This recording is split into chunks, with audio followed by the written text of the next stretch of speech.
Shalom, more praise to Yahweh, Shemel Shah, double line, see Apostle GMS. This is Noah Allah coming at you with another video. In this video, I want to focus on Acts 6 and 1. But I want to focus on that word Grecians. So let me read the verse first and then get right to the Greek. Acts chapter 6, verse 1. And in those days, when the number of the disciples was multiplied, there arose a murmuring of the Grecians against the Hebrews, because their widows were neglected in the daily ministration. So the daily ministration meaning the daily administering of food, giving out food to the people. There was a murmuring of the Grecians against the Hebrews, meaning they were speaking among themselves against the Hebrews because their wives were neglected in the daily ministration. Now the Hebrews, means what I was talking about, the Jews, the Israelites. Now Grecians, we gotta look at that word Grecians real quick. Strong's G 1675. Hellenes. Hellenistes, a Hellenist, one who imitates the manners and customs or the worship of the Greeks and use the Greek tongue, used in the New Testament of Jews born in foreign lands and speaking Greek.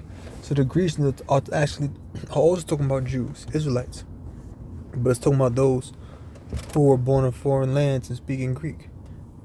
So it's talking about those who were speaking Greek and those who imitate the manners, imitate the manners and customs or the worship of the Greeks and use the Greek tongue, meaning speaking their language. Now, the word there is a Hellenist. Now, that word Hellenist, what does that word derive from?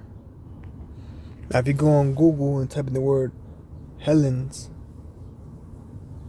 to make Greek, it tells you what it means. Instead, Greeks refer to themselves as Hellenes, or Hellenes. The word Greek comes from the Latin Graeci, and through Roman influence has become the common root of the word for Greek people and culture in most languages. In English, however, both Greek and Hellenic are used. Okay?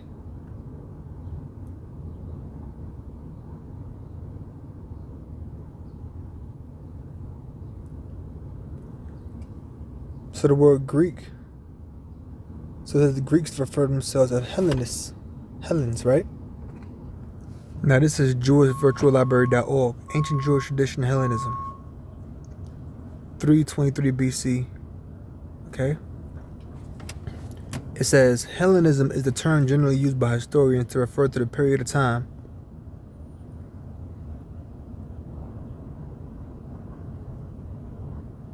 from the death of Alexander the Great, 323 BCE, to the death of Cleopatra and the incorporation of Egypt in the Roman Empire in 30 BCE. Egypt was the last important survivor of the political system which had developed as a consequence both of the victories of Alexander and his premature death. The word Hellenism is also used to indicate more generically the cultural tradition of the Greek-speaking part of the Roman Empire between Augustus and Justinian, and or the influence of Greek civilization on Rome.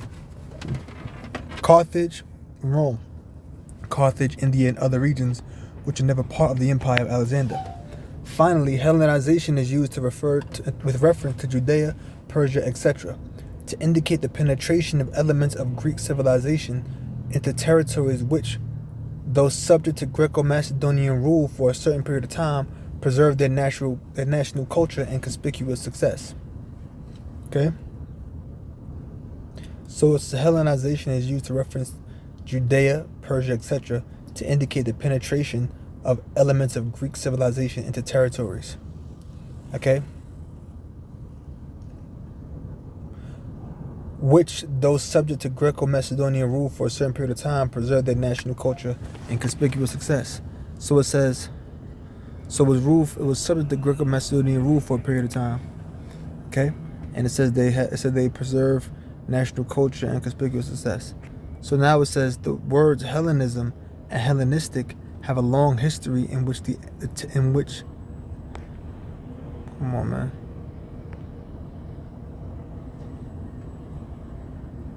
This crap keep popping up. So it says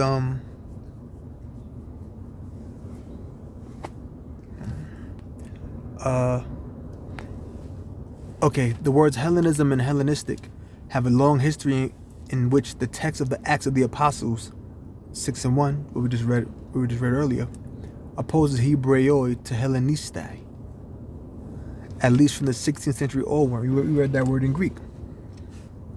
At least from the 16th century onward, J. Scaliger. This text was interpreted to imply a contrast between Jews who use Hebrew and Jews who use Greek in the synagogue service. D. Heinsius developed the notion that Jewish Hellenistai used a special Greek dialect, lingua Hellenistica, which is reflected in the Septuagint translation of the Bible. So it said those Jewish Hellenistai, or those Greek-speaking Jews, they had a special Greek dialect, lingua Hellenistica, which is reflected in the Septuagint translation of the Bible. See?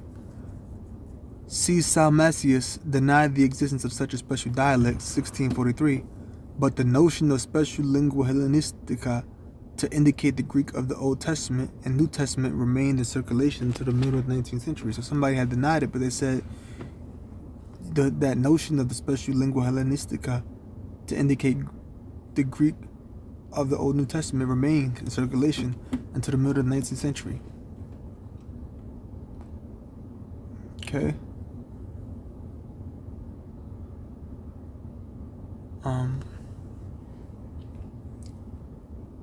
Let me see. There's a little more stuff here I could read. Let me see. Bear me 1 second.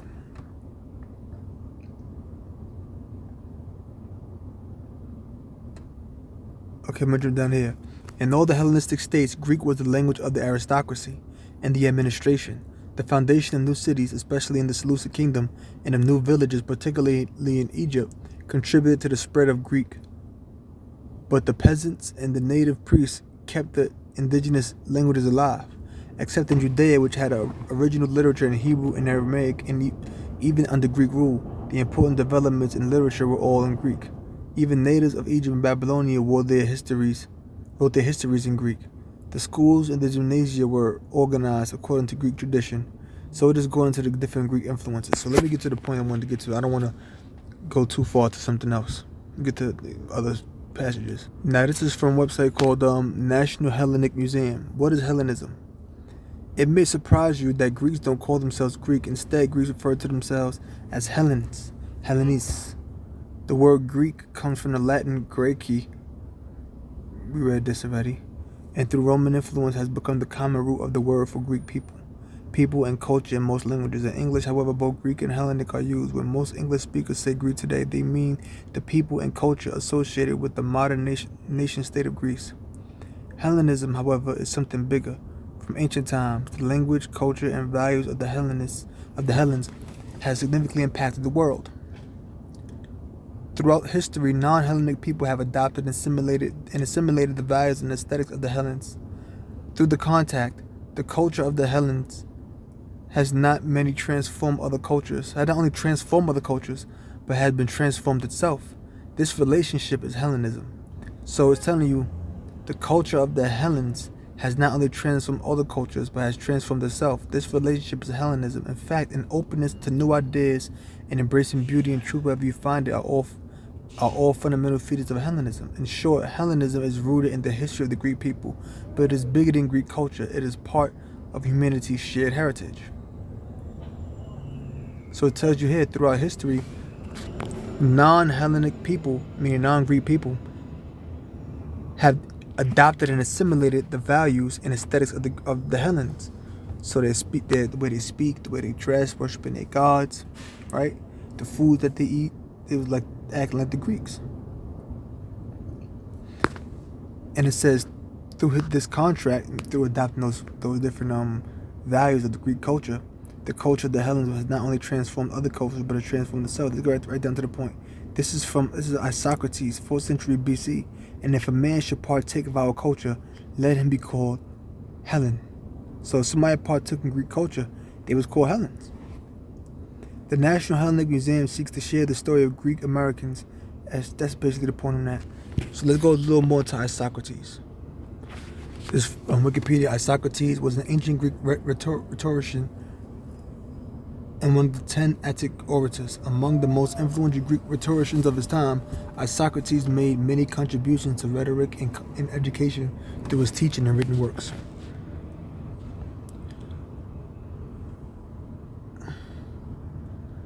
I could read more, but that's the point on that. Now, this is from the Hellenic Library Beta. Isocrates' speeches to Demonicus. Who's that? When you look at Demonicus, it leads you to this. Demonicus of Pella, son Athenaeus, was presumably one of Alexander's Hieteroi and served in 326 BC. They also there was an elite Alexander's companions, and served in 326 BC as a triarch of the Hydaspes fleet of Nearchus. So let's go. So I'm gonna go right to the point. All right. What do you say here? Let me see.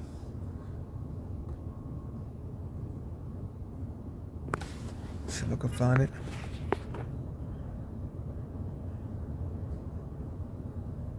Bear in 1 second. Now this is from line 50 or section 50. It says, "And so far has our city distanced to the rest of mankind in thought and in speech, that her pupils have become the teachers of the rest of the world.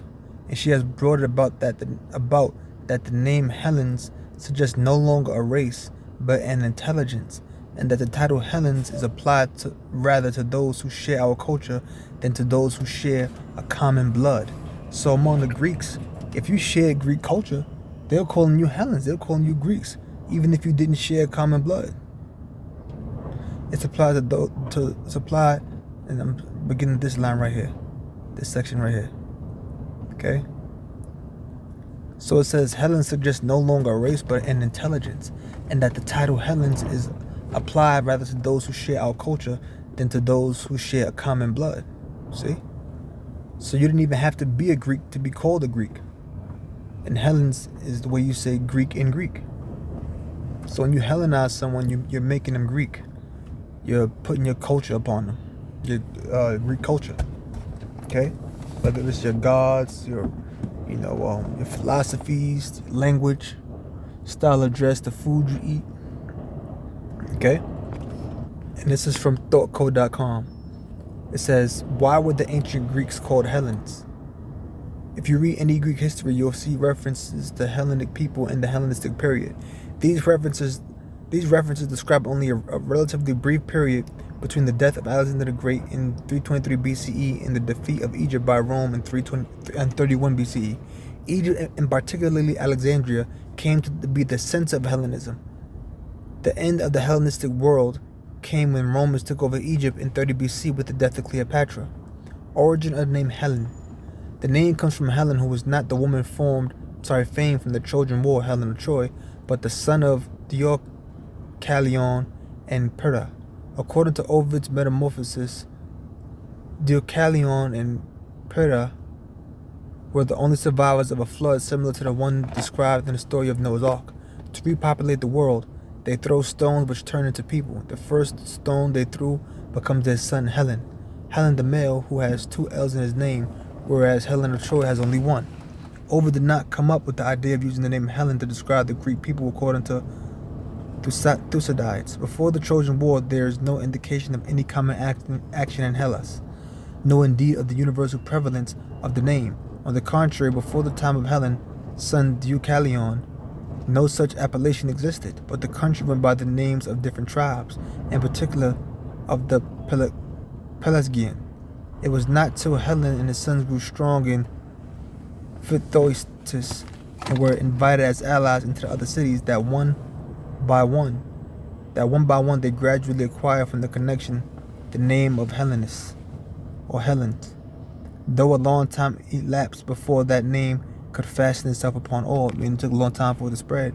The best proof of this is furnished by Homer, but long after the Trojan War he nowhere calls all of them by that name, nor indeed any of them except the followers of Achilles from Phthiotis, who were the original Hellenes. In his poems they were called Danaans, Argives, and Achaeans.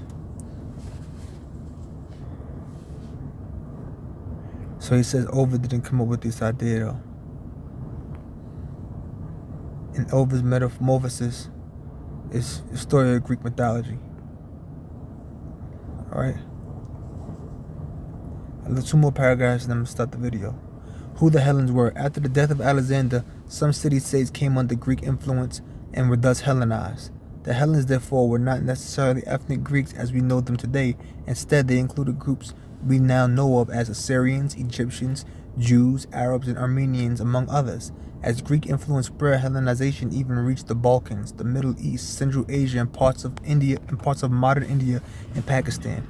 What happened to the Hellenes? As the Roman Republic became stronger, it began to flex its military might. In 168 BCE, the Romans defeated Macedon. From that point forward, Roman influence grew. In 146 BCE, the Hellenistic region became a protectorate of Rome. It was then that Romans began imitating Hellenic Greek clothing, religion, and ideas. Because remember, the Romans came into power after. Takes you back to the Daniel 7 chapter with the different beasts. It came into power after the Greeks. The end of the Hellenistic era came in 31 BCE. It was then that Octavian, who later became Augustus Caesar, defeated Mark Antony and Cleopatra and made Greece a part of the new Roman Empire. So with that, that proves to you in Acts the 6th chapter in the first verse. It's talking about the Israelites. Remember I mentioned that name Hebroi or Hebrios? Strong's G 1445. Hebraios, which that's just Hebrew. Okay? So that's talking about the Jews. I just wanted to bring that out because that was mentioned early in one of the articles that I read. So with that, I'm going to close. I'm going to say, praise how about Shemel Shah, the Balansi Positive EMS. I hope you learned something. Shalom.